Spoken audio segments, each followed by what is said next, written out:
Good morning and welcome to the NBA Daily presented by Amazon Prime for February 18th, 2026. I'm Dave DuFour here with Zena Keita and Mirin Fader. Coming up, we talk to Mirin Fader about her big Kon Knueppel piece, the Charlotte Hornets, and basketball joy.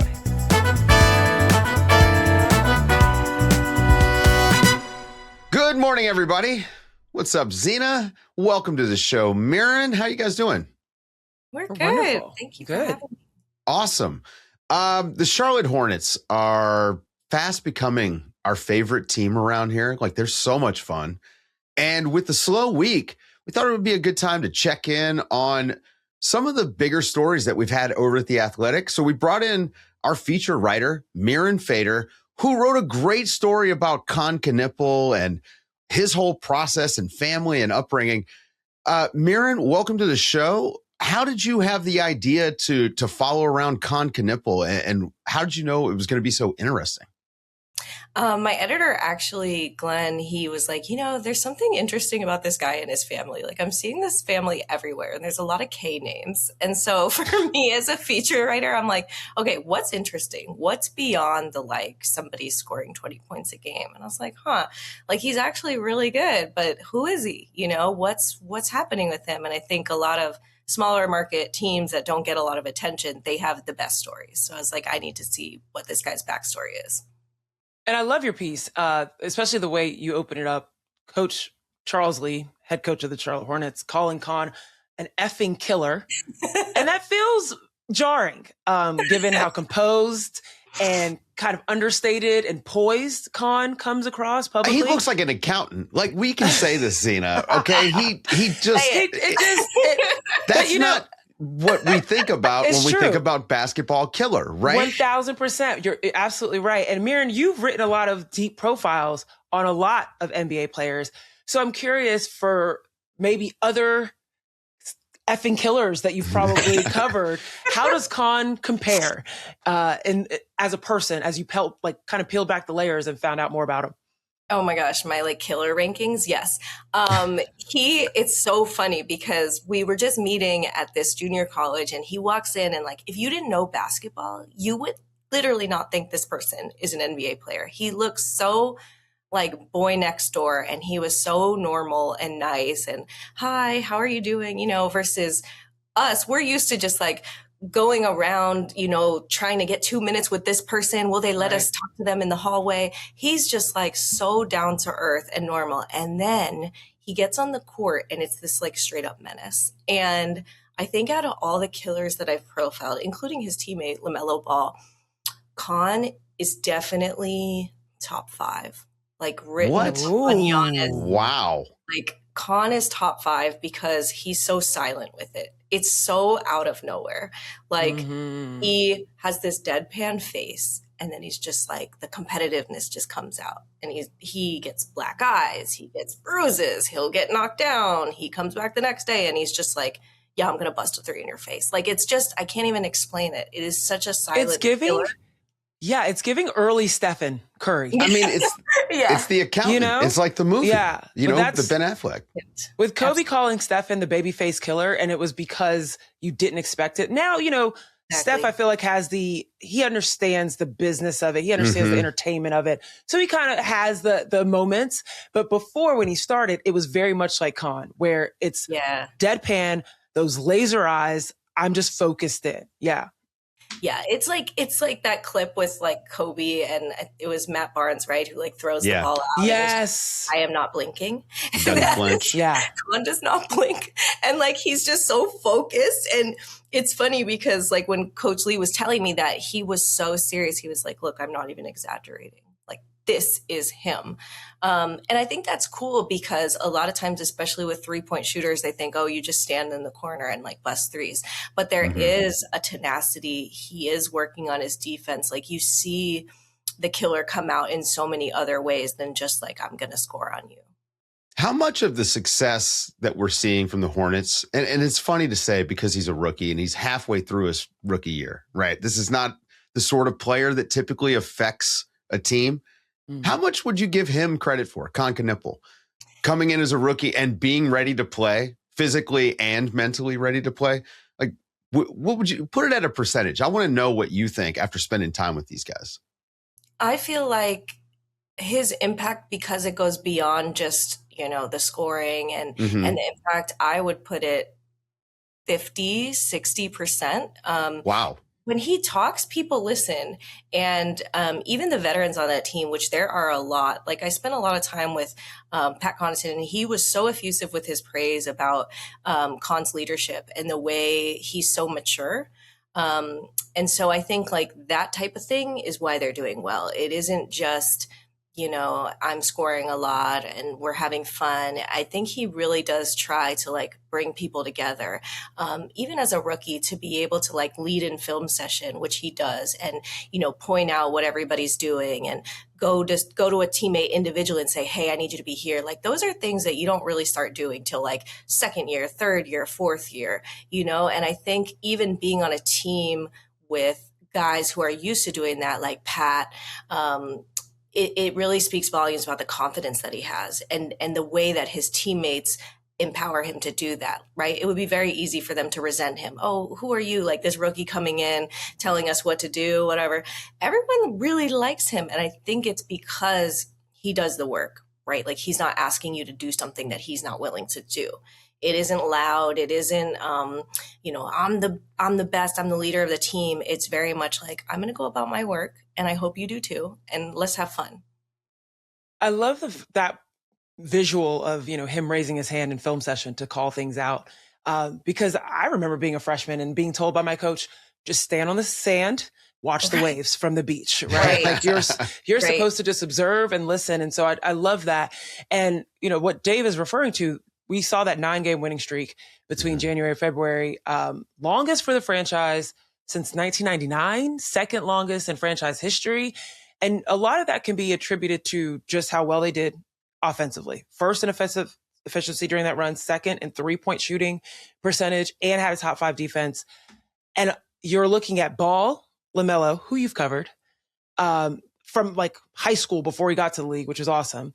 Then Miller and Knueppel, and this trio and this chemistry that they've picked up so quickly. What's been the thing to help build that chemistry, and how rare is it to see guys pick up that so quickly the way that we've seen these guys pick it up? It's super rare. And you know what? The more I think about it, the more I think the reason why they bonded so well is actually something that others consider to be a knock on them, but it's actually what makes them so good. So it's their ability to have fun. And we hear that, especially as sports writers, we're like, really? That's the key? You're having fun? Okay. Like so cliche, Cute. Right? Cute. Thank you. I'm glad you're having fun. You're making a lot of money and you're playing professional basketball. No, but that is the key. And at first when Kon said that to me, like, we have fun, I, have really learned to center joy in my life. I thought, is that really the key? But then it is, because sometimes players get so nervous, they get so in their heads, they're worried about the wrong things. Everybody's trying to get their own stats. Everybody's trying to get paid, that you forget, not only forget joy, but you lose it. And it becomes this job, and it becomes this monotonous slog. Melo, Miller, Kon, they look like they're playing pickup 24/7, and they just look like they're having a ball, and it's because they are. And I think that's why they're so poised, is because they are making sure that they haven't lost that sort of joyful, youthful spirit. And a lot of guys, as they progress in their careers, they lose that. And I think what you're seeing is that young energy. And so while people tend to criticize that, especially with somebody like LaMelo, it's actually their greatest engine. It's actually what is making this so fun. And it's like palpable, right? Like even the one practice that I was there to do this story, I felt the vibes. Like the vibes were so high. Everyone was joking with each other. And like, don't get me wrong, they were serious. They were going through their drills and shooting, but everyone was sort of messing with each other. LaMelo was like, you can't shoot that. Da, da, da, da. And he's like, watch this, and it's like your favorite kid brother going off.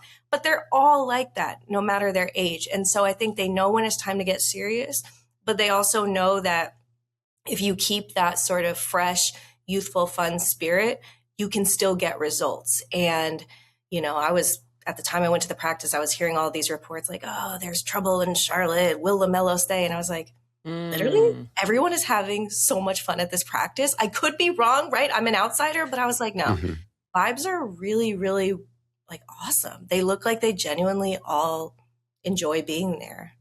Yeah. We're going to take a quick break. And when we come back, we're going to talk more about Joy and the Charlotte Hornets. So how much of this is about Kon Knueppel? How much of this is LaMelo Ball? And how much of this is Charles Lee? Because this guy, I believe, Charles Lee, has come down there and just changed everything for the franchise. Did you see a couple weeks ago when LaMelo ran into him on the sideline during the game? Did you see this? They kind of crashed into each other. Charles Lee goes into the locker room with a hard hat on and charges at LaMelo. And I mean, the entire locker room is cutting up. To your point before, this entire franchise was a sad story. They never won. They were constantly sort of in the play-in, not really, no direction whatsoever. And in the last year and a half, things have just changed. I mean, part of that is Charles Lee, and they've drafted really well. I am going to give Charles Lee, if you're saying 50% Kon Knueppel, the other 50% has got to be Charles Lee. Oh, gotta be. And I saw that too. First of all, the clip of him charging out during the brawl and like defending the team, I was yes. I was like, okay, yep. He has that team's respect. Like Charles Lee is about that life. Like that was absolutely like, that told me everything I need to know. He's going to war for them. They're going to war for him. He commands the respect of the entire gym and team. I really also like that he encourages questions. We talked about film session. I like that he empowers players to speak up. What do you see? What do you see? What do you see? That's critical for a young team. You have to not be afraid to ask questions. You have to not be afraid to speak up. And I think he's empowering all of them to kind of learn in real time. One of the things that didn't really make the piece, I was talking a lot about the way that Kon makes adjustments so quickly. But it takes the player to make adjustments in the game quickly. And these young players are doing that really, really well. But it's also the coach to trust them that, hey, I trust that you can make this adjustment immediately. It's not something I want you to go think about after the game. We'll figure it out at shoot around tomorrow. He's like, I need you to do this now. And I think he's really coaching them and trusting their intellect and saying like, I believe you can do this. And I think belief and confidence, those are, again, it sounds so cliche, but he really does have belief and confidence in this team. And you can see it in the way that they play. When you play free, that tells me your coach lets you play free.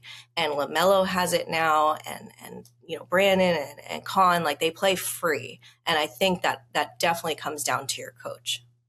Yeah, I feel like at all times, if you can get an AAU level of basketball, right, where people are having fun, but they also know there's something on the line, right? Scholarships, opportunities from that perspective, but like it's still fun, it's still energetic. And I think LaMelo is like the perfect example of that. The freedom to make mistakes. Yeah. It allows creativity. I mean, and I say this all the time, I defend LaMelo because I do believe he's one of the more creative players. Yep. And I think it takes a special coach. If I'm going to compare LaMelo to Picasso, I think Charles Lee has done a great job of making sure that he's got every color in the palette. His brushes are clean. The canvas is ready for him. And I honestly think that that's why we're seeing the best version of LaMelo. He is an artist with the basketball. And it has not been stolen from him. And yet we're watching him cut the fat in a way that he has never done in his entire career.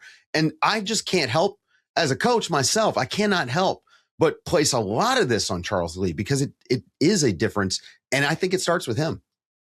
Yeah. Coach Lee, to me, emphasizes what I always heard from coaches growing up is like, the ones you want to play for are the ones that take note of everyone's strength and it's like, okay, how can I make you shine, instead of trying to say, no, I want you to change and be completely different and fit into my system. He's like, no, you're good at this. You're good at this. LaMelo, this is your game. I respect that. I'm not trying to change you. I'm trying to help you shine. LaMelo's the system. LaMelo's the system. Look at the joy when LaMelo passes the ball. I'm sorry. You cannot tell me that's a selfish person. was able to go to Lithuania when he was like 16 years old, playing pro, just left high school, go to Australia right before he was prepping for the draft, spending weeks with him. And I was so amazed at the discrepancy between what others think of him, selfish, arrogant, ball hog, unserious, not a winner, versus like this ultimate team guy who always made the effort to hang out with teammates, to involve them, to cheer them on, to help them get better, to always keep everyone laughing, even in difficult moments. I kind of saw a maturity that others were not talking about. And it's so fascinating now, all these years later, to see him be this adult, and the same criticism follows him. But if you're really actually playing with him, you see he does make everyone around him better. And he does fully embrace who he is. I think maybe, you know, and I'm trying to profile him again, so maybe we'll talk again soon. But yeah, I think, hopefully. But I think like it seems to me, as somebody that's covered him in the past, that he's at a point where it's like, you know what, I don't really care what y'all think of me. I know who I am. I know what this team can do. And I'm just focused on helping us be great versus, you know, this kind of individualistic showboat that everyone thinks. And again, it's like they're winning. So Right. Yeah. what do you say when they're winning? There's so many things are popping in my mind as you're laying that out. The first thing that comes to mind is like, what does this do for not only the Charlotte Hornets brand of basketball, but their brand overall? Like, we know that LaMelo has international appeal. His shoes are top selling around the world. Like, if you look at Gen Z and below, if their Melo is that Melo. If we put LaMelo's name in the title of this on YouTube, it's will blow up. It'll do numbers. Like, he is Right. such a persona worldwide. And then you balance it with this Kon Knueppel guy who's also really approachable. Again, same kind of vibe of like the boy next door. And we know, I've already mentioned Stephen Curry, but we know what that brand of basketball player also does. Approachable, makes you feel like I can get there too. I can do this at this high level as well.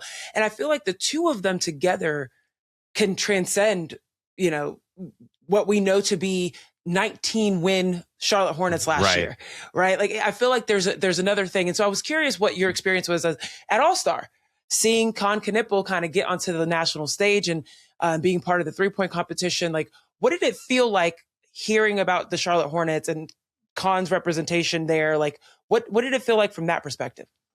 You know, it's funny, like pitching the story, it's like, well, who cares about the Hornets? And then flash forward, the story comes out, it's All-Star weekend, and it's like, Hornets. And I'm like, everywhere, right? And I'm like, let's go back to the story, please. Yes, it's just like, it's amazing. And what it shows you is that like what we think, you know, us in this world of prediction and pundits, like anything can change like that. A team can have chemistry and get hot, and players can surprise you. And seeing Kon, it's like, this is a person that actually almost didn't think they could continue playing basketball. Like, that's a part of the story that I hope people take away.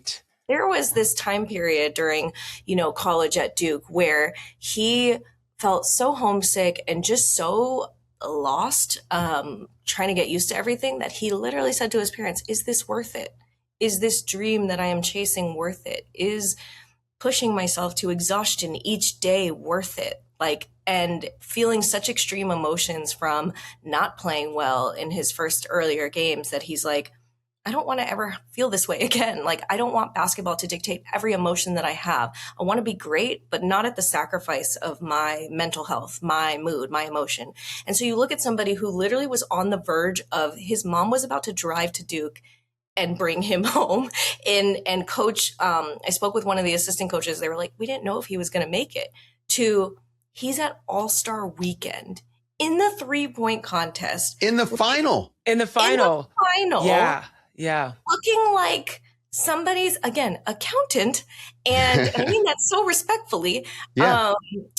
And yet he's just like, yeah, but I know I can be here. Like, that's what really stood out to me from the time that I spoke with him, and he was reflecting back even in November when they played the Bucks. He's looking at Giannis and he's like, okay, yeah, this is a nerve-wracking situation, but I know I belong here. To All-Star, I felt like I was watching the embodiment of I belong here. Oh God, I love all of this.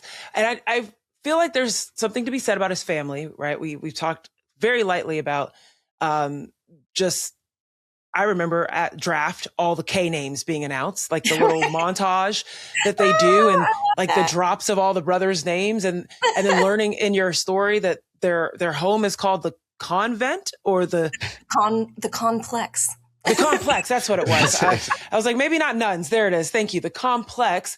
And he has like a great basketball heritage. I mean, his mom, Sherry, Green Bay's all-time scoring leader, didn't know that.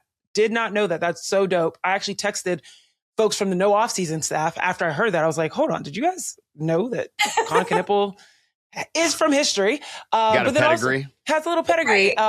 His uncle did a little stint in the NBA. Like there's like a lot I didn't know, and I got to learn from your piece. But just like spending time around his family, I think that to me was enough to learn why, even when he didn't want to play basketball, or maybe he didn't have, when he didn't have the original love for it, and he fell in love with it, like through history books and encyclopedias. I felt like his family probably had a lot to do with that. What do you think the roots of where he comes from, his mom being willing to go down to Duke to possibly pick him up and being like, it's not all about basketball. It doesn't have to be about basketball. What do you think that did for his ability to just be phenomenal now in his space and his sport? Yeah, I'm so glad you brought this up, because it really taught me, at least, that what they gave him was perspective. And it totally shocked me, because usually when somebody comes from such a storied family, it's actually the opposite. You must play basketball. You have to be amazing. I need you to play for the hometown school.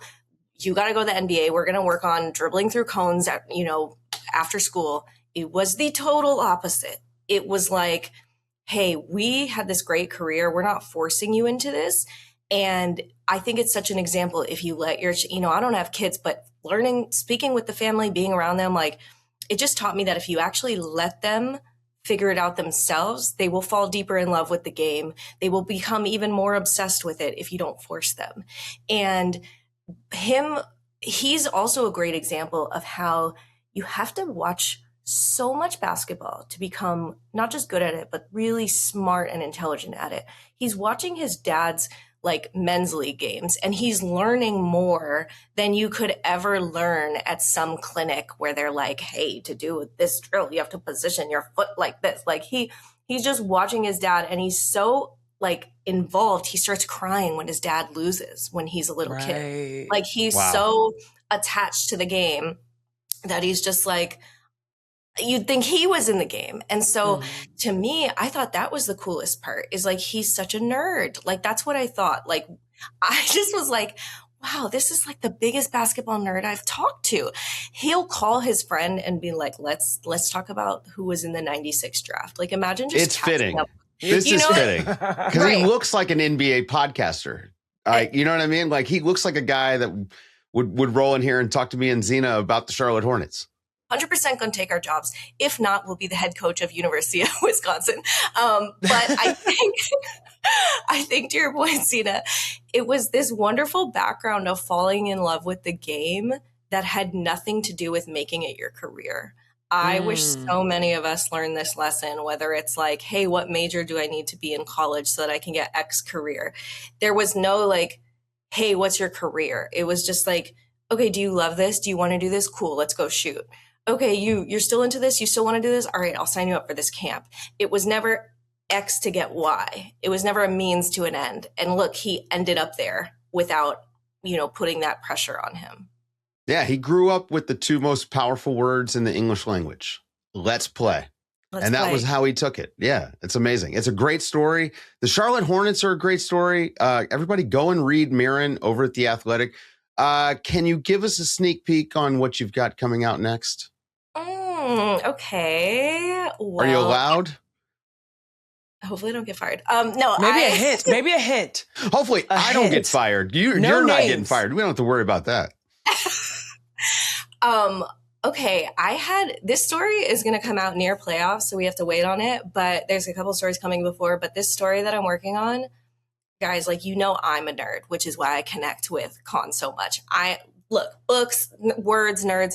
This story, I've been doing this for 13 years. It really is one of the most like heartwarming interviews I've ever had. Like this player that we all see who's so good has gone through so much, and people really have no idea his backstory. And oh my gosh, like when I'm working on it, I'm like, this is work. Like how is this work? So I can't wait to share that with you. That's awesome. Everybody go and check that out. Go read the Kon Knueppel story. It's a few days old, a few weeks old. Go and read it. It's worth your time. Mirin Fader, thank you so much for hanging out.